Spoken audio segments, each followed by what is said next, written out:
My sister slapped me across the face, then yanked me out by my hair in front of 70 guests at her award celebration. My mom grinned. No one intervened. One phone call later, their lives crashed down. That night, staring at my shattered reflection in a cold hotel bathroom mirror, I saw the blood on my teeth, the missing clumps of hair, and the torn, stupidly optimistic white satin dress. But the real wound wasn't on my lip or my scalp.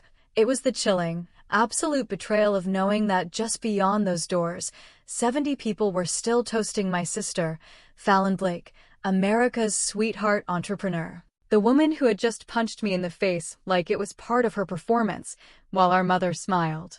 Honestly, I never wanted to go. I'd just flown back from 6 months in Hawaii, craving a single week free from military protocol, endless emails, or the exhaustion of pretending I was okay with people treating uniform service like a charity case. Then the invitation arrived, cream cardstock, gold trim, announcing Fallon Blake as Women in Tech Pioneer of the Year. My name was scrawled at the bottom in ballpoint, a pathetic afterthought. Love, Mom. I almost tossed it. But a foolish, maybe masochistic, part of me hoped that this time, just maybe, they might finally act like family. So I packed a single bag, flew into Denver, and Ubered straight to the Riverstone Hotel. No time for home. Not that I particularly wanted to.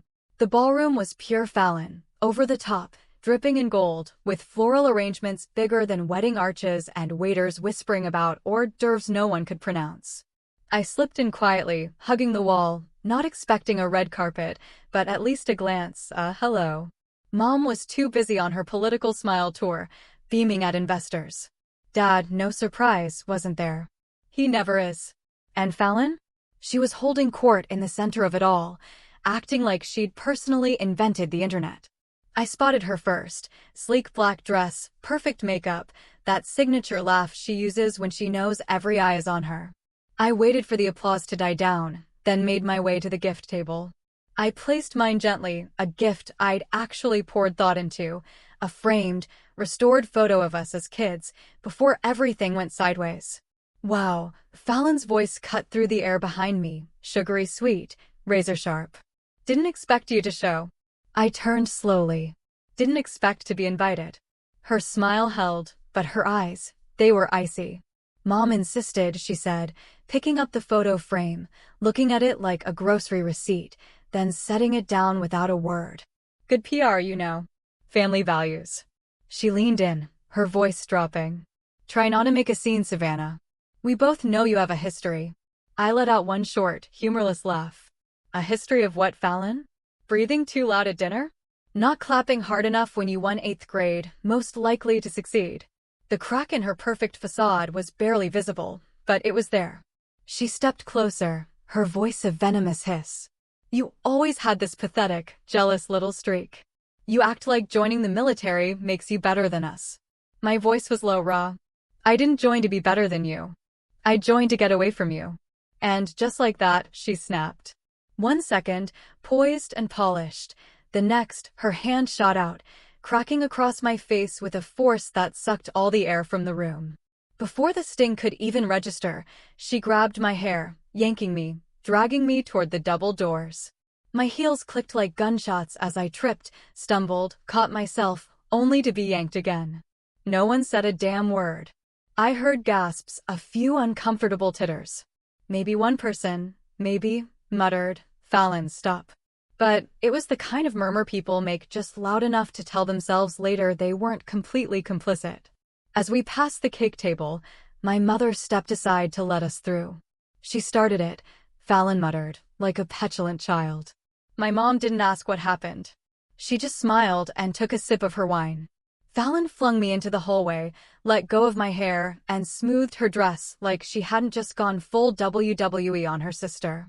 I told you not to make a scene, she hissed, then walked back inside. I sat there on the cold floor for a second, stunned, humiliated, the throbbing in my scalp echoing the thud in my chest. Then I pushed open the women's room door. That's where I was now, cold tile, harsh overhead light, lip bleeding, heart not broken, just done. I rinsed my mouth, wiped the blood, and stared at the woman in the mirror. Still in uniform, in a way. Still trained. still standing. My hands shaking, I pulled out my phone, thought about deleting the contact, then didn't. I tapped the name, Miles. It rang on the second try. My boots echoed against the sidewalk as I walked, blood still wet on my lip, hair plastered to my face where sweat and tears had mixed. My jaw pulsed, my cheekbone throbbed, and all I could hear was Fallon's voice, sweet and smug and venomous, on an endless loop. That party, that stupid party, wasn't just another Blake family disaster. It was a brutal declaration. They wanted me gone. Erased. Disposable. I didn't even make it to my car. I ducked behind a hedge near the valet stand and threw up, shaking so badly I almost dropped my phone. For a second, I just stood there, staring at the screen. Who the hell was I even supposed to call? Not Mom. She'd laughed when Fallon dragged me. Not my commanding officer. I'd be pulled from my current rotation if this got messy, and I couldn't risk that. I was 2 months out from reassignment, damn near shortlisted for a promotion that actually mattered. I couldn't let them take this from me, too. Not after everything. But I wasn't going to pretend this didn't happen either. Not this time. My thumb hovered over one contact, Miles Trout, First Lieutenant, Legal Support, Camp Pendleton. We'd done joint training overseas, kept in touch. The guy had a spine made of concrete and a moral compass that, somehow, still worked. More than that, I knew I could trust him. I hit call. He picked up on the second ring, his voice calm and clipped, as always. Savannah. I couldn't answer at first. My throat tightened, and I had to breathe through my nose, forcing myself not to cry like some wounded kid. I wasn't going to cry. Not now. Not over them. I need help, I managed to say. Miles didn't ask stupid questions. He didn't ask if I was okay. He just said, "Where are you?" I rattled off the name of the diner across the street. He paused. "I'll be there in 20. While I waited, I slid into the last booth, back to the wall, hoodie pulled up over my tangled hair. The waitress tried to ask if I wanted coffee, but I just shook my head, my gaze fixed on the window. Every time I blinked, I saw the glittering chandelier above that stage, mocking me. The applause when Fallon got her award. The dead silence when she punched me. The worst part wasn't the hit. It was the approval. It was the way everyone paused, looked, and decided it wasn't their problem. When Miles walked in, he didn't make a scene. Just spotted me, nodded once, and slid into the booth across from me. He immediately clocked the swelling on my jaw, the bruising under one eye, the way I kept touching my ribs like they hurt too. All he said was, "What do you need?" That broke something in me. I told him everything. How Fallon had been slowly erasing me from the family for years. How I'd found out last month she'd used my deployment status to apply for a special VA loan in my name. How tonight, she'd gone from fake hugs to full-on assault. And our mother cheered her on like she was watching the Super Bowl. Miles didn't interrupt. He just listened, jaw locked, knuckles white against the edge of the table. When I finally went quiet, he said, "You have proof." I nodded slowly. "I've got a folder back in my apartment. Paperwork. Some emails she forwarded by mistake. She even listed me as a co-founder on her tech startup application, even though I've never touched a damn thing in that company." Miles leaned in. "Okay. First, we get that stuff documented. Second, you talk to someone who knows how to chase money. Someone who can track exactly what she did with your name and where your info ended up." My voice was low, filled with a new, cold resolve. I don't want this to go away. I don't want a quiet settlement or a public apology. I want her out of my life. I want the whole damn thing exposed. "Good," he said, not missing a beat. "Because I know exactly who we're calling next." He tapped his phone, typed something, then looked back at me. Dante Sutter. Former IRS investigator, turned financial bloodhound. Guy tracks fraud the way Marines track targets. I worked with him on a JAG case 2 years ago. If she's been laundering anything under your name or screwing around with military financial benefits, he'll find it.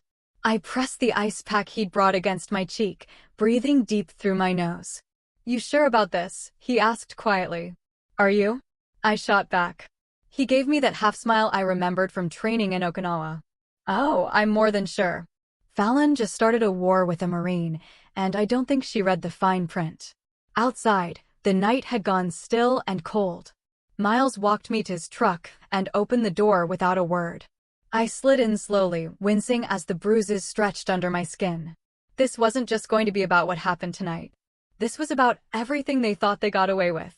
The truck smelled like pine air freshener and black coffee. I leaned my head back against the seat, closing my eyes while Miles drove, the hum of the engine settling under my skin like a sedative. Every bump in the road felt sharper than it should. My ribs ached, my scalp still burned, and the adrenaline was wearing off, leaving only a heavy mix of rage and exhaustion in my gut. Miles didn't talk much. He never did when things were serious. It's why I trusted him. He turned off the highway into a quiet residential area near Aurora, the kind of neighborhood where houses were identical, mailboxes spotless, and everyone had matching garbage bins. I didn't expect Dante Sutter, the guy Miles said could trace financial fraud with the precision of a drone strike, to live in a place that looked like a retired dentist's dream, but here we were. Miles parked in front of a beige two-story house with a red door and zero personality. The porch light flicked on as we stepped out. "He's a little weird," Miles said under his breath. "A good weird." The door opened before we even knocked. Dante stood there, barefoot, holding a coffee mug with a broken handle and wearing a t-shirt that read, "Death by Audit." He had the look of someone who hadn't slept in days, but had memorized the tax code front to back for fun. "You must be Savannah," he said, his eyes sharp as hell. "Come in. I've already pulled your records." I paused mid-step. "You what?" He shrugged. "Miles texted me your full name and date of birth 15 minutes ago. I ran a basic scan.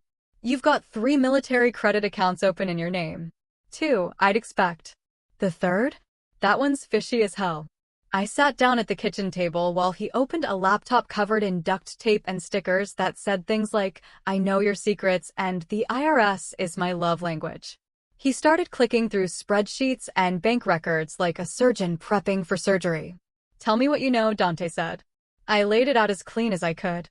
How Fallon had asked for some paperwork during my last deployment, claiming Mom needed it for life insurance updates. How I'd sent a few scanned documents, including a DD-214 and a copy of my ID, assuming it was nothing.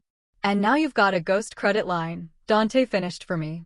"Opened through a military-friendly fintech company in Utah, tied to a business startup fund. Guess whose name is on the other end of the transfer?"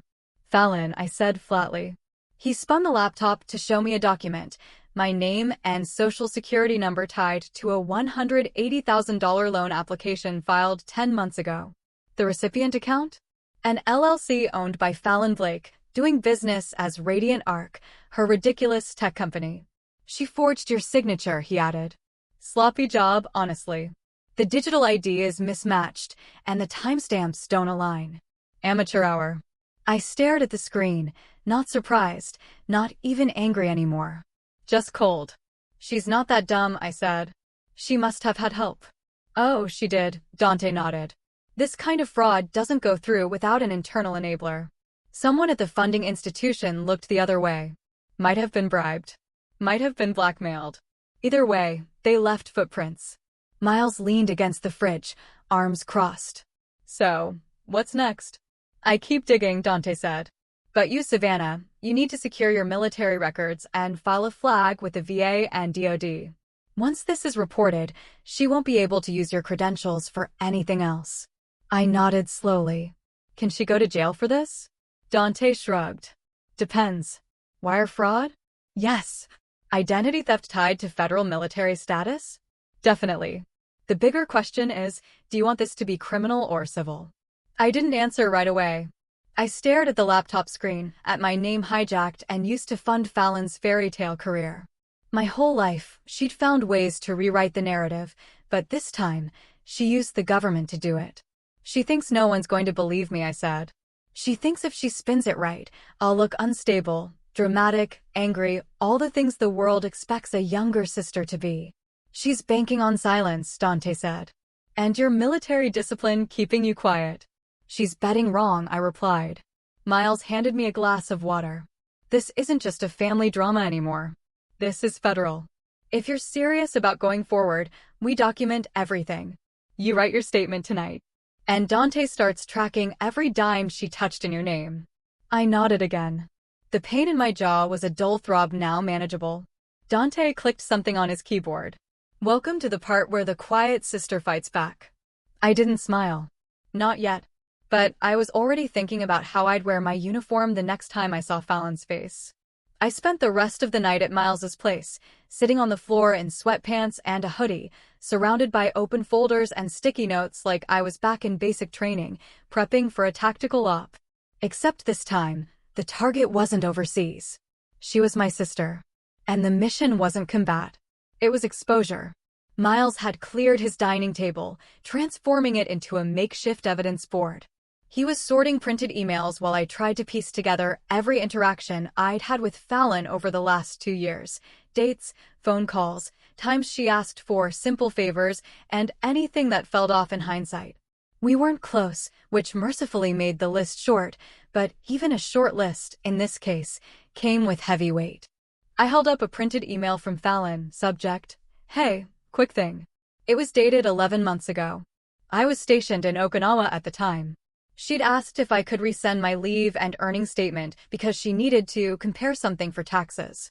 I remembered glancing at it for 2 seconds before forwarding it over mid-mission without thinking. That tiny click had just opened a $180,000 door under my name. "You weren't just tricked," Miles said, glancing at the header.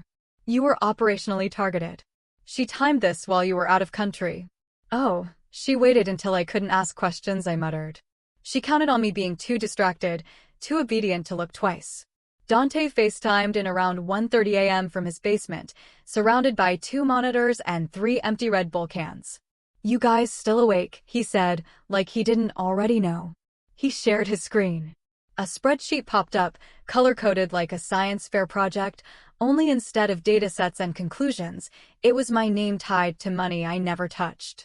"So," he began, stretching his neck. "Here's the real kicker.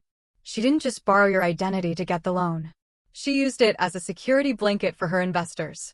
She told 2 angel funders she had military backing and showed them your credentials to build credibility. She straight up used your record as marketing." I blinked. "She sold me as part of her brand. Worse," he said, "she commodified your service. There's a pitch deck in a Google Drive I found through her assistant's email. It's got a slide that says, and I quote, 'Built by women, backed by Marines.'" Miles looked like he was about to choke. "That's not just disgusting. That's stolen valor." I set the folder down and stood up. I needed air. She hadn't just punched me in the face. She'd wrapped herself in my uniform while doing it. Outside, the air was cold and dry. I stood barefoot in the backyard, staring at Miles's old grill like it might give me answers. I could hear them still talking inside, low voices, legal terms, financial lingo. It all felt like static. There was no playbook for this. No field guide, just instincts. I remembered Fallon's face at the party, polished, practiced, manufactured. And for the first time, I saw what everyone else saw. Not a sister. A brand. She didn't see me as family. She saw me as a tool, a costume, a useful piece of government-issued legitimacy. And she thought I wouldn't figure it out. Back inside, I grabbed a notepad and started writing. I listed every piece of documentation we had so far: the forged loan, the false veteran-backed claim, the stolen financial identity, the public assault, the family's silent complicity. I wasn't just a victim of her fraud. I was being erased by her narrative. One version of this story had already been told, her version. Clean, inspiring, successful. But there was another version. Mine. Dante emailed over a digital folder titled OPF Fallon Stage 1. Inside were 6 documents I needed to submit to begin the civilian and military investigation processes: whistleblower affidavit, identity protection claims, evidence chain forms, all of it pre-filled and templated. All I had to do was sign and forward. Miles handed me a pen without saying anything. I signed every form like I was marking a target. "This doesn't guarantee anything," he warned. "It'll take time. It'll be messy. And once this hits the system, Fallon's not going to play nice anymore." "She already didn't," I said. "This just makes it official." He nodded. "Then toss me a USB. That's your backup drive. Dante's encrypted it with everything we've got so far. Don't lose it." "Got it. Got it," I said. Miles turned off the kitchen light and started cleaning up the paperwork. I sat in the dark for a while, listening to the buzz of the refrigerator and the soft click of the ceiling fan. I wasn't tired, but my body was crashing. I knew what came next wasn't going to be easy, but it didn't have to be. It just had to be right. By morning, I had 4 unread emails from Dante, a sore jaw, and exactly 0 hours of sleep. Miles was already up, in uniform, coffee in hand, like he hadn't spent the last 10 hours knee-deep in identity theft and family betrayal. He handed me a mug and nodded toward the laptop on the counter. "She's up early," he said. I opened the link he sent. Fallon had posted a selfie from her car. Full glam, fake casual, with a caption that read, "Grateful for strong women who never let drama slow them down. Eyes on the mission." It had 2,000 likes and a comment from my mom. "Proud of you, baby girl. Keep shining." I didn't even feel anger at that point. Just cold calculation. "She's trying to get ahead of it," Miles said. "She's trying to paint me as the storm," I replied, "so when it hits, she can act like she's surviving me." Dante called at 8:22 a.m. sharp. "I've got something you're going to want to see." He shared his screen again. This time it was a bank ledger. He highlighted 4 transactions over the course of 3 months. Each labeled Operations Consulting, paid out to a shell company in Delaware, owned by Fallon but linked directly to the startup account that was tied to my military-backed loan. "She's laundering the money," Dante said. "She's moving it through fake vendors, then cashing it out personally. It's classic small-scale fraud. Looks like nothing, but legally, it's devastating." He clicked another tab. A document appeared, a list of grant applications Fallon had submitted for veteran-owned business incentives. All of them cited her co-founder with military credentials. Me. I sat back in my chair. So, she's not just using my name to get loans. She's getting grants, awards, press coverage, and keynote invitations. Dante added, "She's booked for the Women in Federal Innovation Conference next month. She's on the flyer with a headline, 'From Deployment to Disruption, How Fallon Blake Built an Empire with Military Discipline.'" My teeth clenched. She never deployed. She never even visited a base. Miles added, "It was more than exploitation now. It was impersonation, and it was public. She wasn't just hijacking my record. She was performing it for applause." I pulled out the file of old photos from my deployments, me in uniform, me with my unit, training, field work, holidays in sandstorms. Things I never thought I'd need to prove. Now they were about to become Exhibit A. "Any word from the VA side?" I asked Dante. "They flagged the profile last night after you submitted your protection request. You're clean now. No one can pull your military records without clearance." "Good," I said, because she's about to try. Miles opened his laptop. "We need a timeline. If she's filed anything under Savannah's name that we can backtrack, we create a master record, prove the fraud pattern." So, we started building it. We printed every digital document, laid them out in order. The email where Fallon asked for my LES, the loan application she filed, the bank transfers to her shell company, the press release quoting her military upbringing, the keynote invite, her LinkedIn post claiming she transitioned from logistics to leadership during service. Every piece of it stacked up into a picture so clear it was almost boring. She didn't even try to cover her tracks because why would she? She didn't think anyone would come looking. By noon, Dante had traced the shell company back to Fallon's personal bank account. "She filed the EIN number using your mom's address," he said. "So, even if this blows up, she can claim it was a family mix-up and throw your mom under the bus." "Classic Fallon," I muttered. "Build the fire and someone else lights the match." Miles closed his laptop. "So, what's our angle? Go public? Go legal? Both?" "Both," I said. "But not yet." They looked at me. I stood up, walked to the counter, and picked up my phone. I opened my camera roll, scrolled through pictures from my last tour, faces of people I trusted, who'd earned their titles, who'd bled for their patches. I stopped at one, me in dusty camis, squinting under the sun, no makeup, holding a care package with Fallon's handwriting on it. She used to send me snacks and notes like she actually gave a damn. Now I realized she wasn't supporting me. She was gathering materials for her brand. I looked at Miles. If we're doing this, we're not just making her answer to me. We're making her answer to every vet she lied to. Miles nodded. Dante raised his coffee mug to justice. I didn't smile. But I started packing the evidence folder into a military-grade case I'd brought home from Afghanistan. Because the thing about serving in uniform is, once you know how to go to war, you don't need permission to do it again. I didn't even finish zipping up the case when my phone buzzed with a new voicemail. Blocked number. No transcript. I hit play, already bracing myself. Savannah. It's Mom. I don't know what this nonsense is that you're stirring up. But if you think dragging Fallon into some drama is going to fix your image issues, think again. She's doing real work, and she doesn't need this kind of stress. Whatever you're upset about, just handle it quietly like adults do. Don't embarrass the family. No, hello. No, are you okay?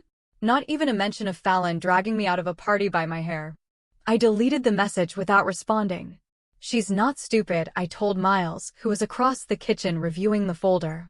She's covering herself in polite threats now. She's also panicking, he said. This is the part where they realize they don't control the story anymore. Miles had a dry way of putting things, which I appreciated. It kept me from spiraling. We spent the rest of the morning consolidating what Dante had sent: phone records, social media captures, transaction receipts, and most importantly, Fallon's forged digital signature. Dante had a contact-run biometric comparison on the electronic application and confirmed that the e-signature data didn't match anything tied to my military ID. It was a copy-paste job. They'd even compared the rhythm of the stylus strokes. Cheap. Lazy. Desperate. She didn't just borrow your identity, Dante said. She practically photocopied it and hoped no one would look too closely. It felt surreal how casual it all sounded, like we were planning a home renovation, not taking apart someone's criminal operation built on blood relation and tech conferences. Miles looked up from the documents. We should talk to someone on her team, someone inside. She won't let anyone talk freely, I said. She controls people with money and optics. Everyone working for her is either under NDA or neck-deep in her image. Then we find someone who left, he replied. Disgruntled, ghosted, fired. The one person who doesn't owe her anything anymore. Turns out, that wasn't hard. A quick search pulled up a podcast episode from 6 months ago featuring Fallon's former head of operations, a woman named Clara Dwyer. She'd lasted 8 months at Radiant Arc before resigning abruptly. No press release, no handoff, nothing. She vanished from Fallon's public narrative like she never existed. But her LinkedIn bio said otherwise. Operational lead at Radiant Arc, exited for ethical reasons. We messaged her anonymously through a burner account. She replied in 20 minutes, meet me in person. I don't talk online about that woman. That woman, I liked her already. We met Clara at a neutral cafe halfway between Boulder and Denver. She wore a denim jacket, no makeup, and looked 10 years older than her actual age. The second she saw me, she blinked. You're the sister. Unfortunately, I said, sliding into the booth. We need to talk. She listened, arms crossed, while I laid out what we'd found, how Fallon had used my military identity, faked loan applications, staged grant materials, and sold herself as a veteran-aligned startup founder. She used your face in 2 different pitch decks, Clara said. Did you know that? No, I replied. She called you her combat inspiration in one. Said she started the company while writing letters to you overseas. I laughed. I couldn't help it. She barely returned my texts. Clara pulled a flash drive from her bag and placed it on the table. This has every internal email thread I saved before I left. Contracts, edits to press kits, even an early draft of her conference speech where she claimed your dad was a Navy SEAL. He sold insurance, I muttered. She told investors the startup was built on discipline, sacrifice, and battlefield insights. She built it on lies and stolen valor, Miles said. But now we have someone who saw it from the inside. Clara sipped her coffee and leaned forward. You want to take her down? I didn't flinch. I want her off my name. Then you're going to need more than digital receipts and bruises. You need a witness on paper. You need someone to say, I was there and this is what she did. I knew. Clara paused, thinking. I'll sign it, she said. But if this gets loud, I'm not running PR. I lost too much time cleaning up her messes already. You won't have to, I said. This isn't her show anymore. Back at Miles's place, I scanned Clara's flash drive while Dante monitored traffic to Fallon's startup site. Interest was down. Engagement was slowing. The sharks were circling, but quietly. She's not going to crash overnight, Dante warned. People like her know how to pivot. No, I said. She's not pivoting. She's spiraling. Big difference. I opened one of the pitch decks Clara had given us. On slide 7, there was a photo of Fallon and me at my basic training graduation. She'd photoshopped herself in uniform next to me, smiling. She used my moment, my work, my sweat, and dressed herself in it like a costume. I saved the image. Game on, I said. Midway subscribe line asterisk by the way, if you're still with me through this unbelievable story, make sure you hit that subscribe button right now. You don't want to miss the wild turns this saga takes next. Main story continued. The first thing I did after reviewing Clara's files was book a domain name, valor-theft.com. It cost me $9 and gave me a place to post the truth where no PR agency could spin it into a branding moment. The site was basic. Black text, white background, zero design, but that was the point. I uploaded the key documents, Fallon's fake loan application with my military ID, the forged veteran grant pitch, the email threads Clara had saved, and a side-by-side comparison of my real deployment history against Fallon's fabricated version. I added one sentence at the top. This is what it looks like when a civilian sister steals from a servicewoman and calls it empowerment. It went live at 1:07 p.m. By 1:35, it had 3,000 hits. By midnight, it was trending on a Reddit thread titled, "Tech Founder Fakes Military Ties for Clout." And then Fallon responded. Not directly, of course. She posted a story on Instagram, a black screen with white text, "Jealousy is loud, truth is quiet," with the song Survivor playing underneath it, subtle as a car crash. Dante called immediately. She's going into damage control. Miles sat down across from me, arms folded. You still sure you want to go loud? I wasn't quiet when I took an oath, I said. I'm not starting now. The next morning, Fallon's attorney sent me a cease and desist. It accused me of harassment, defamation, and unauthorized use of proprietary brand content.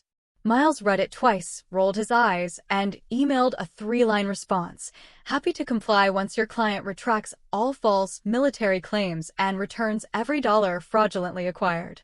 Until then, buckle up. I wanted to frame it. We expected silence after that. Instead, Fallon dropped her version of the story, an 8-minute YouTube video titled My Truth. It opened with soft piano music. Fallon in a gray turtleneck, hair loose, makeup barely there but very much there. She looked straight into the camera with watery eyes and said, "I've always believed in women supporting women. That includes my sister, Savannah, who has struggled with adjusting to life after service. It breaks my heart that she's chosen to lash out during a difficult time. I love her deeply, and I hope she gets the help she needs." I almost threw my laptop across the room. "She's framing you as unstable," Miles muttered. Classic strategy. Shift the focus from what she did to how you're reacting. Even the damn piano music. I said, pacing. She's turning a felony into a Lifetime movie. Dante jumped in. We respond with data, not drama. Let her perform. We post receipts. So, we posted them one by one. Scanned originals, timestamped PDFs, the loan data, the grant approvals, the doctored photos, and just for kicks, a video clip from my promotion ceremony with Fallon sitting in the audience, checking her phone and looking bored out of her mind. That one got 100,000 views in an hour. Then something we hadn't planned for happened. Other women, real veterans, started messaging me. Some had worked in tech, some hadn't, but a few had crossed paths with Fallon. One woman, Kara, said Fallon pitched her an all-female veteran coding bootcamp and ghosted her after stealing her curriculum outline. Another said she gave Fallon access to her vet-run nonprofit's email list for collaboration and later found out Fallon had cold-emailed her donors for her own startup. She's been doing this for years, Kara wrote. Everyone thought she was just ambitious. Turns out she's a thief. I asked if they'd go on record. They all said yes. So I created a submission section on the site, titled it, "If she used you, speak up." Within 24 hours, I had 15 testimonies. 2 were anonymous. One came from a former Army intelligence officer. They all painted the same picture. Fallon wasn't just stealing valor. She was building a brand on the backs of women who actually served. Miles read the latest one and whistled. She's not just toast. She's a bonfire now. I leaned back in my chair, exhausted, but sharper than I'd felt in months. This isn't about me anymore, I said. It started with her using my face. But the second she did it to others, she turned it into something else. Dante agreed. She didn't just poke the bear. She walked into a whole den with a selfie stick. The final touch came from Kara. She sent a folder titled Fallon's Real Resume, which revealed Fallon had padded her background with made-up consulting work for the DoD and a fabricated internship at a veterans advocacy firm that never existed. Miles stared at the screen and said, "Your sister didn't fake one thing. She faked an identity." I didn't say anything. I just uploaded it to the site. I booked a hotel room under an alias in downtown Colorado Springs. Nothing fancy, just clean, quiet, and nowhere near Fallon's orbit. I needed space to operate without worrying about being followed, photographed, or worse, ambushed by more concerned family voicemails. I sat on the bed with my laptop, watching the analytics for valor-theft.com tick upward like a second heartbeat. People weren't just reading, they were downloading, sharing, asking questions. Screenshots were popping up on Twitter. Reddit was alive with timelines and amateur sleuths. One guy even color-coded Fallon's pitch decks and annotated them like a criminal case file. That's when Elise Navarro emailed me. Subject line, "We need to talk off the record." At first, I didn't know her personally, but I'd read her work. Former war correspondent turned independent investigative journalist. She didn't do fluff. She didn't do favors. Her last piece exposed a senator's ties to a shady veteran nonprofit and led to an FBI audit. If she was sniffing around this, it meant one thing: Fallon had crossed a line too big for PR spin to contain. I replied with 3 words, "Let's talk now." 10 minutes later, we were on a secure video call. Elise wore a hoodie, earbuds in, speaking from what looked like a converted garage. Her voice was calm, direct. "I followed Fallon Blake for a while," she said. Her eyes didn't smell right. Too many polished surfaces, too few fingerprints. Your site blew it wide open. I nodded. She's been using my military service for credibility. And now we know I'm not the only one. "I want to write this," she said. "A long-form piece, documented, verified, fully sourced. Not just a scandal, Savannah. A story about what happens when a woman builds power on borrowed trauma." I leaned back. "What do you need?" "Access to your files, interviews with anyone who'll go on record, and your voice unfiltered." She wasn't asking for pity. She was building a case. "I don't want a revenge piece," I said. "I want a reckoning." Elise smiled slightly. "That's exactly what I write." I shared everything. The forged documents, the stolen identity, the veterans Fallon ghosted, the internal emails Clara had saved. I gave her full permission to use my name, my face, my record. If she wanted to wear my service like armor, I said, she's going to feel the weight of it. The article dropped 3 days later, the sister she erased, inside Fallon Blake's stolen valor empire. It was brutal, meticulous, and impossible to ignore. Elise didn't just tell my story, she told ours. She wove in other veterans' experiences, emails, grant records, screenshots of Fallon's doctored resume, and expert commentary from a JAG attorney who straight up said, "This is a prosecutable offense." Full stop. The piece went viral within hours. Fallon's publicist released a half-hearted, "We are reviewing the allegations" statement, but it was too late. The tech conference dropped her keynote. One of her angel investors issued a refund demand. A LinkedIn post from a former intern went viral. I asked why she had military dog tags in her office. She said, "Marketing." I quit the next day. Fallon, for the first time in her curated life, shut up. No more piano music. No more gray sweaters. No more "my truth" speeches. She was bleeding digital credibility by the minute. Dante, meanwhile, forwarded me a new file. It showed a massive withdrawal from Fallon's business account, close to $60,000 wired offshore to an account in the Cayman Islands. "She's moving money," he said. "She thinks this is going to court." Miles read it. "Which means she's guilty and arrogant." That's the worst combination. What happens now? I asked. Miles didn't sugarcoat it. She's going to try and play the victim harder than ever. Expect an op-ed, maybe a podcast interview, probably throw you under the bus again. She has no shame, remember? I'm not scared of shame, I said. I'm just tired of carrying hers. That night, I got a text from an unknown number. A photo. Fallon standing outside a courthouse with my mom. Caption: family first. Even when they try to destroy you. I didn't reply. Instead, I sent the image to Elise. She added it as an update to the article with one sentence. No comment was offered by Fallon Blake or her mother. By morning, the photo had become a meme. That's the thing about control. When you build your life by staging every moment, the truth doesn't just crack it open. It shatters the whole stage. Fallon wasn't being attacked. She was finally being seen. And I was finally being heard on my own terms. I could hear the fire alarms going off in Fallon's camp from a mile away, and I wasn't even watching the news. It was all happening online in real time through comment threads, blog reposts, and screen-recorded TikToks of her now infamous My Truth video being torn apart line by military spouses and actual veterans. What started as a controlled narrative had unraveled into a full-on exposure campaign. And then Elise called.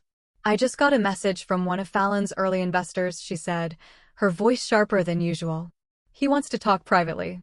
Off record for now.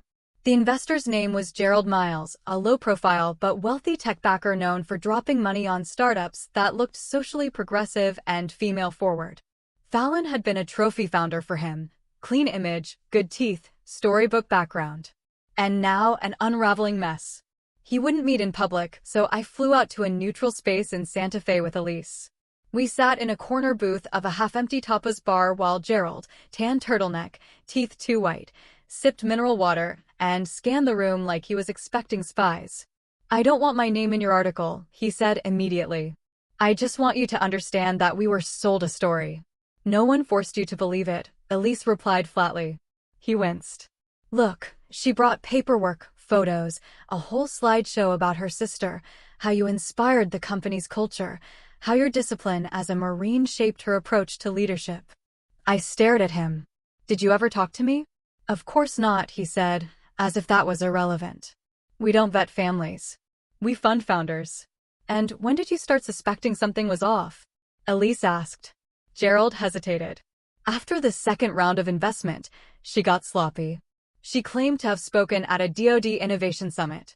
One of our partners used to work in defense. He couldn't find a single record of it. So why stay quiet? I asked. He looked genuinely uncomfortable. We thought she'd clean it up. You have to understand, she was still a good investment. Until now, I didn't blink. You helped her build this. I didn't know, he said. You didn't ask to know. He didn't deny it. Before he left, he slid a small folder across the table. These are internal investor updates. She sent financials, board letters, claims about government partnerships. A lot of it probably falls under wire fraud if you can prove she knowingly lied. We can, I said. Back in the hotel, Elise and I spread out the documents on the floor. The more we read, the worse it got. Fallon had inflated user metrics, cited fake veteran advisors, and even claimed to have pending contracts with the Department of Homeland Security. All lies. All traceable. Elise pulled out her recorder again. She really thought you were going to stay quiet forever, huh? She forgot I was trained to handle conflict, I said. She mistook restraint for weakness. The next move came from Fallon's legal team. Predictable, arrogant, doomed. They filed a restraining order against me, citing emotional distress and online harassment. Problem was, they did it in the same Colorado district where Dante had already filed my identity fraud case. That meant court records became public, and suddenly every media outlet had access to the full story. Elise didn't even have to push it anymore. Major news channels picked it up. Marine exposes sister's fraudulent tech empire. It was the kind of headline you couldn't make up. Fallon's face was on the news, but not the way she wanted. I watched a clip of her ducking cameras outside her office, wearing sunglasses and a hoodie, gripping her mom's arm like a child. My mom, who once laughed while Fallon humiliated me in front of a crowd, now looked like she'd aged 10 years in a week. Dante called later that night. She's cooked, he said. IRS is sniffing. One of her shell companies flagged in an audit this week. If she doesn't settle, they'll press charges. It's not just your name anymore. It's a dozen others. She built a business on military status, and now that status is a liability. What about the restraining order? I asked. Dismissed, he said. Didn't even make it past the first judge. Fallon's lawyer bailed mid-hearing. Miles emailed me a screen grab of the court's ruling. The header read, "Case closed. Fraudulent claims dismissed." And yet, none of that hit me like the next email did. It was from a girl named Brianna, a sophomore in ROTC at a community college in Arkansas. She wrote, "I saw your story. My sisters always made fun of me for wanting to serve. Said it's a waste of time. But after watching how you fought back, I finally applied for officer candidate school. Thank you for showing me how to own my path, even when your family doesn't understand it." I read it twice. Then again. Fallon spent years building a version of my life she could wear like a brand. She took my discipline, my image, my name, and bent them into something fake. But the real thing, the real story, it spoke louder than anything she ever fabricated. And it couldn't be buried anymore. The morning Fallon walked into the mediation room, she looked like she still thought she was the main character. Tailored blazer, soft curls, lips pursed like she'd just walked off a magazine shoot. If the pressure had cracked her, she'd patched the leaks in designer concealer. Her attorney, a new one this time, sat beside her, flipping through a binder like this was just another Tuesday. Miles was on my left, calm and lethal. Across the table sat the court mediator, trying very hard to pretend she wasn't sitting in a live grenade of family dysfunction. They opened with pleasantries. I didn't bother responding. Fallon finally looked at me. "Savannah," she said, like we were sipping wine. "I hope we can resolve this with civility." Miles leaned forward. "Then let's start with accountability." His smile was thin. The mediator asked us both to state our positions. Fallon launched into a speech about how the situation had spiraled and been misunderstood, and how internal miscommunications with junior staff may have led to overstated associations with military institutions. I didn't say a word. Miles slid a document across the table. "This is the grant form where your client falsely listed Savannah Blake as a company co-founder with military credentials. We also have voice memos of her describing Savannah's deployments to potential investors as if they were her own." Fallon waved a hand like she was swatting a mosquito. "That was a narrative device." "It was identity theft," I said flatly. She looked at me like I'd just betrayed some unspoken sister code. The mediator tried to regain control. "Let's keep the conversation productive, Miss Blake," she said, turning to Fallon. "Are you willing to acknowledge any factual inaccuracies in your business filings?" "I'm willing to acknowledge that my team handled certain details aggressively," Fallon replied. That was her line. Aggressively, like she was marketing vitamins too hard. Miles passed her another document. "This is a deposition from Clara Dwyer, your former COO. She directly stated that you requested she alter Savannah's military records for pitch decks." "That's not aggressive. That's criminal." Fallon's eyes narrowed. "Clara was let go for performance issues." "She resigned," I said, "after refusing to fake your image one more time." For a moment, Fallon just stared at me. "You always made everything about yourself," she said quietly. I blinked. "You're impersonating me and you're obsessed with me," she snapped. "That's what this is. You've always been second best, and now you're using your uniform to rewrite the script. You want people to think you're a hero. Newsflash, Savannah's service doesn't make you interesting. It makes you tired." The room went still.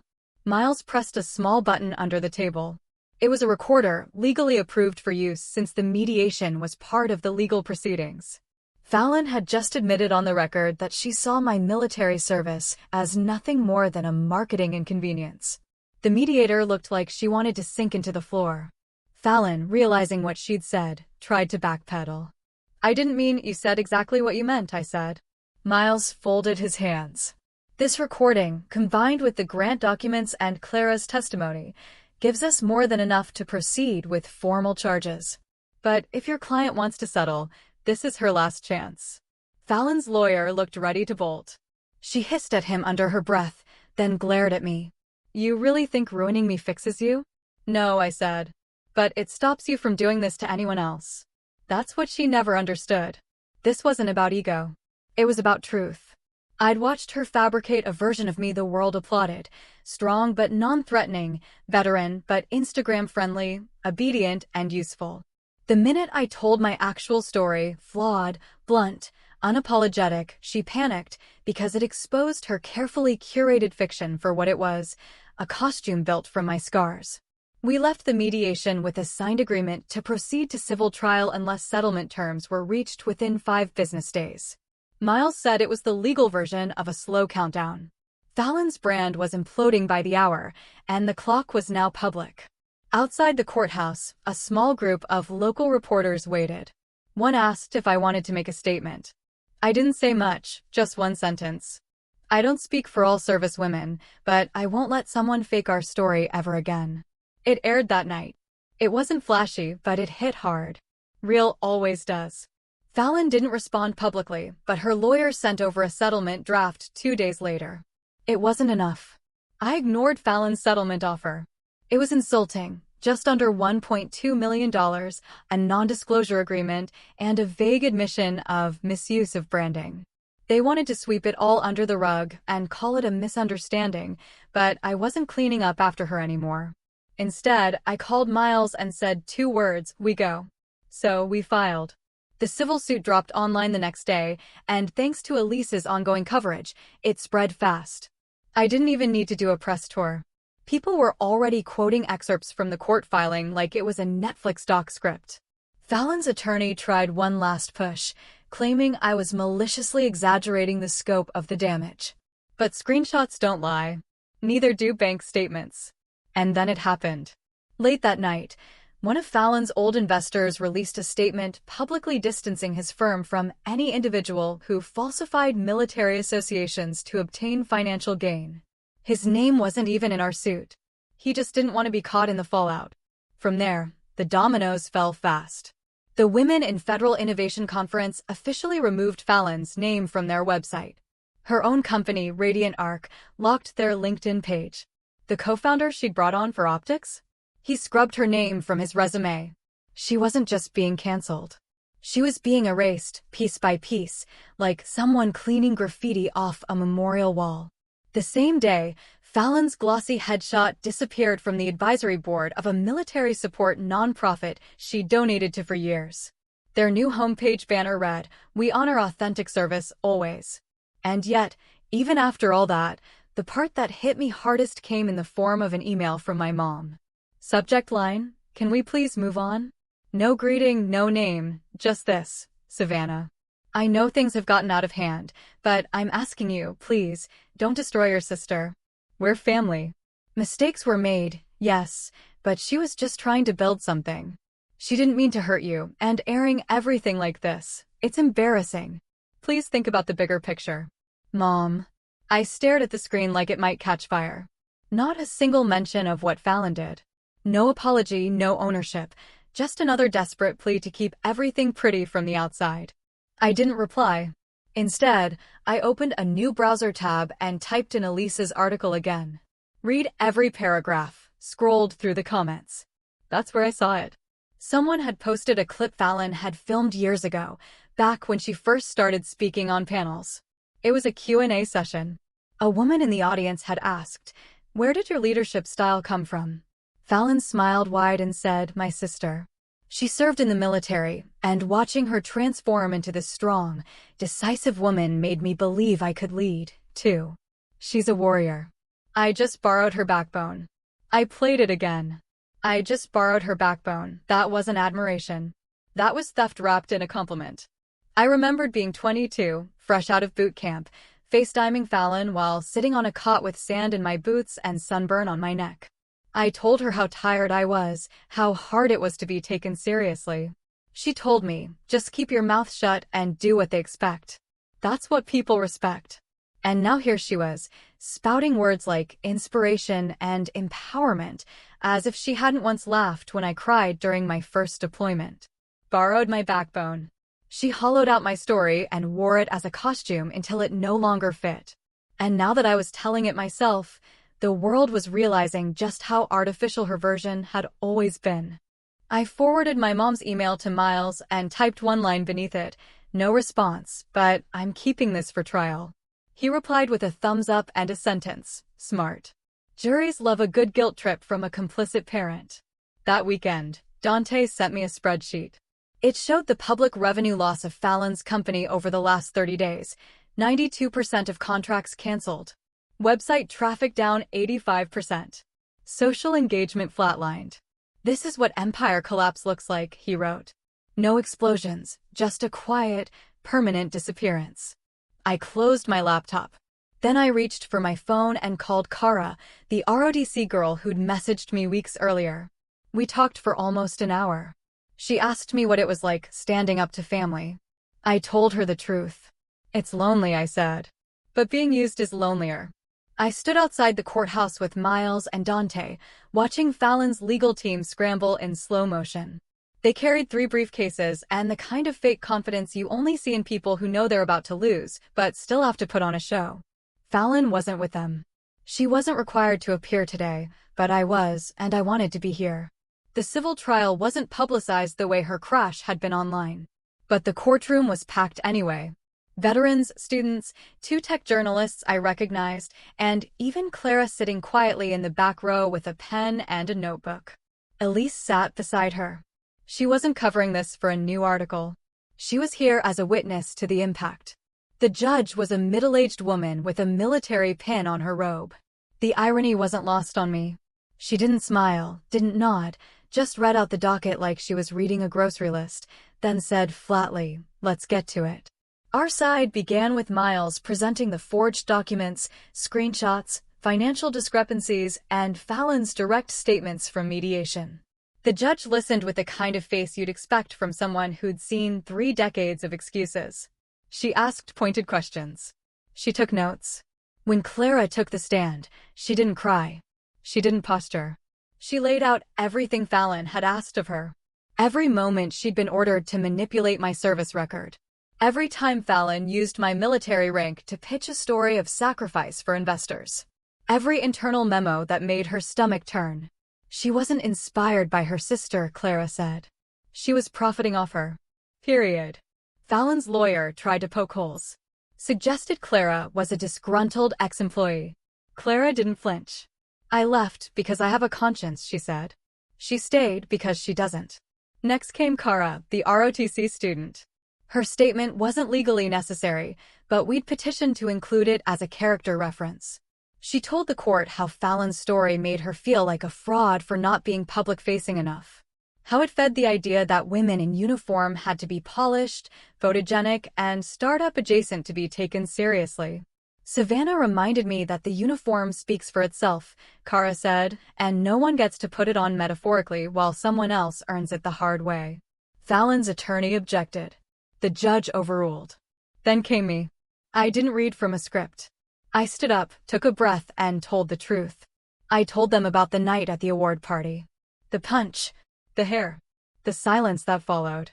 I told them about Fallon using my name for federal benefits, about the debt notices I hadn't even seen until Miles pulled them from my credit report. I described what it felt like to watch my life become a costume someone else wore better. I didn't come here for revenge, I said. I came here for accountability. Fallon Blake used my identity as a prop. She sold my service like it was merchandise. And when I finally said no, she called me unstable. I could feel the room tighten. I'm not unstable, I said. I'm just not quiet anymore. The judge called for a short recess. When we returned, Fallon's side didn't present much. They couldn't. They had no paper trail to dispute the facts, and Fallon had already buried herself on record. Her attorney mumbled something about miscommunication and overstated narratives. The judge didn't even blink. Before closing arguments, the judge looked directly at me. You wear your uniform with more integrity than some wear their entire lives, she said. Thank you for reminding this courtroom and your country what service actually means. Then came the ruling. Fallon Blake was found liable for civil identity theft, defamation, and misappropriation of military likeness for financial gain. Damages awarded, $280,000. Not a fortune, but enough to make every future investor think twice. Fallon didn't show her face after that. Not in the hallway, not in the parking lot, not online. Her company went officially dark 2 weeks later. The website died. The Instagram disappeared. LinkedIn said no results. And a profound silence. Dante sent me a link to the archived page with a single subject line: ghosted. I didn't celebrate. I just exhaled. That night, I sat alone at a diner 2 blocks from the courthouse. Coffee in front of me, jacket draped over the booth, dress shoes kicked off under the table. It wasn't peace. Not yet, but it was something close. A woman approached, maybe in her early 30s, wearing a navy sweatshirt and a cautious smile. "Are you the sister?" "The Marine." I nodded. She gave a half shrug. "Thank you for speaking up for all of us." She didn't linger. Didn't ask for a photo. Just left a $10 bill beside my coffee and walked away. I didn't even catch her name. Didn't need to. That's what justice looks like sometimes. Quiet. Ordinary. No medals. No speeches. Just someone walking away lighter because you finally told the truth.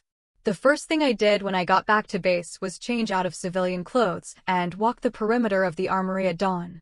No earbuds, no distractions, just the gravel under my boots, the rising sun behind me, and the smell of something real: dirt, sweat, discipline. I wasn't here for ceremony. I was here because this was the one place where nobody needed a backstory to respect you. You earned your name here, daily. Command had cleared me for full reinstatement. Turns out, fighting a civil lawsuit against a sister impersonating you doesn't disqualify you from serving, especially when you win. My CO called me into his office, shut the door, and said, "Blake, most people leave their family drama at home. You managed to put yours in a courtroom and still keep your record spotless. Not easy, but you handled it like a Marine." I didn't smile. I just said, "Thank you, sir." He nodded and said, "The recruiting office could use someone like you." I raised an eyebrow. "You want me to push pamphlets?" "Not exactly. I want you to talk." Young women walk into that office every day not knowing whether they belong. I want you to show them what it looks like when someone walks in with nothing and walks out with purpose. It didn't feel like a demotion. It felt like a mission. 2 weeks later, I stood in front of a class of ROTC juniors at a community college near Fort Carson. No PowerPoint, no flag waving, just me in uniform, arms crossed, telling them what Fallon never understood. You don't need to be the face of something to be the heart of it. I had someone take my service and repackage it into TED Talks and pitch decks, I told them. She made money off it. She got applause. But she never got what really mattered. "What's that?" one of the girls asked. I looked straight at her. Respect from people who actually know what it costs to earn it. They didn't clap. They didn't cry. But nobody looked away. That was enough. Later, Miles sent me a text. "VA just flagged Fallon's name in a fraud watch list. She's officially radioactive. IRS is circling too. Looks like she's going to be busy with lawyers for the next few years." I replied, "She wanted my status. Now she can have my consequences." I didn't check for a response. I didn't need one. Clara emailed me a job offer, some kind of advisory position for a new nonprofit supporting female vets transitioning to civilian careers. She said, "We could use someone who knows what stolen valor actually looks like up close." I told her I'd think about it, not because I wasn't interested, but because I finally had the luxury of choosing. Fallon never did show her face again. She ghosted the world as fast as she tried to conquer it. Her name stopped trending. Her supporters got quieter. Some pretended they never knew her. Even Mom faded into radio silence, probably hoping I'd forget the part where she called my truth embarrassing. I didn't. But I didn't chase her either. Instead, I sat down and wrote something else. My own speech. Not a TED Talk, not a press conference, just a short story I sent into a small podcast that highlights real women in service. They read it aloud, with no music, no edits, just my words and my voice saying, "I used to think my sister stole something from me, my image, my story, my value. But she didn't. She only delayed it. She built a career off the illusion of strength while I was out earning the real thing. And the people who matter, they know the difference." It got shared more times than anything Fallon ever posted. Not because it was flashy, because it was real. One night, I walked into the mess hall and saw one of the younger recruits scrolling through her phone. She looked up and said, "Sergeant Blake, that podcast, that was you, wasn't it?" I just nodded. She nodded back. It made me call my dad. Told him I was done pretending I had to prove anything to anyone. He cried.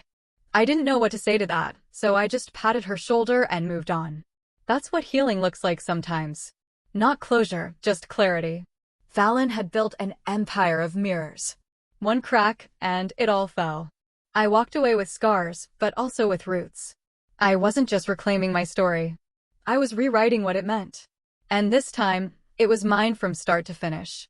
I never imagined I'd end up working at a recruiting station.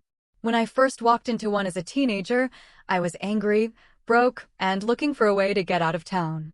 Now, over a decade later, I'm the one behind the desk.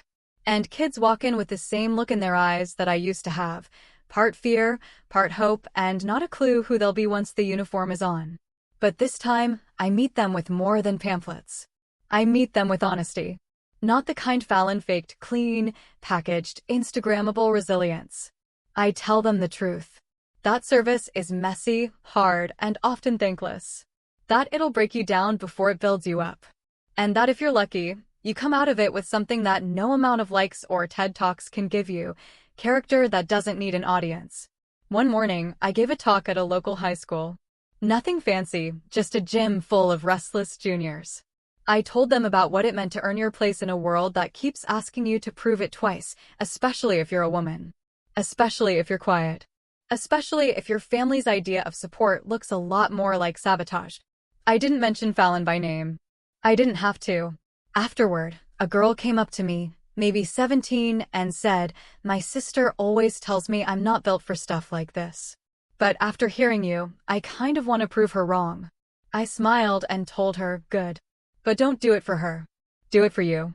Later that week, Elise forwarded me a message from a film producer asking if I'd be interested in optioning my story. I laughed and deleted it. I wasn't interested in turning my life into content. That was Fallon's game. Mine was quieter now, more solid. I didn't need an arc. I had a life. Miles still calls every now and then. Usually, it's just a vent about some overconfident cadet, or he'll send me screenshots of motivational Navy Twitter posts with sarcastic captions like, "Does this count as emotional fraud?" Dante checks in to send me a bottle of bourbon and a card that said, "For surviving the most sophisticated scam I've ever traced and not murdering anyone in the process." And Clara? She ended up launching her own nonprofit, just like she said she would. This time, it's real. No brand fluff, no stolen valor, no photo shoots. She brought me on as a board advisor. At our first meeting, she introduced me as the reason this place has a moral compass.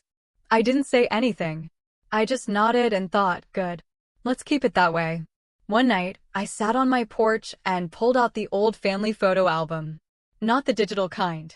Real paper, sticky pages, faded ink. I found a picture of me and Fallon when we were kids. We were in Halloween costumes, me in a pirate hat, her in a princess dress, already striking a perfect pose for an imaginary camera. Even back then, we were telling different stories. I didn't hate her. I didn't want her ruined. I just wanted my life back. And I got it. But more than that, I got to take something she never expected, her ending.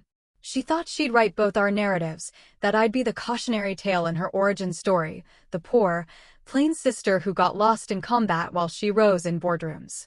But that's the problem with people who steal stories. They forget that truth doesn't need to be loud to last. My truth outlived hers. It didn't trend. It didn't sell books. But it found its place in courtrooms, classrooms, inboxes, and conversations whispered between sisters who needed to hear that strength doesn't come from who claps the loudest. It comes from who shows up anyway. Fallon's name hasn't been spoken publicly in months. She lives somewhere in Arizona now, according to Dante, probably under a new LLC with another sanitized brand identity and a fresh round of fake tears. She'll find another crowd, another platform, another costume. People like her always do. But she'll never wear mine again. That door is closed and locked and reinforced with everything I've earned since. The funny thing is, Fallon spent years trying to be me. Now, I don't think she even remembers who she really is. But I do. I remember who I am. I'm Sergeant Savannah Blake, U.S. Marine, daughter of no one's fantasy, sister to no one's illusion, and I am the author of my own damn story. Sometimes the people who hurt you the most are the ones who taught you how to fight. Not with fists. Not with noise. But with clarity, with discipline, with truth. My sister thought she broke me when she dragged me out by my hair in front of 70 people. What she really did was rip off the mask for both of us. Hers shattered. Mine never existed. And in the silence that followed, I stood up. Not as the victim. Not even as the hero. Just as someone who finally stopped apologizing for surviving a family that only clapped when she stayed small. If you've ever felt like your truth was being erased or had to fight for your own story, I want to hear about it. What would you have done in my place? Tell me in the comments below. I truly want to know what you think.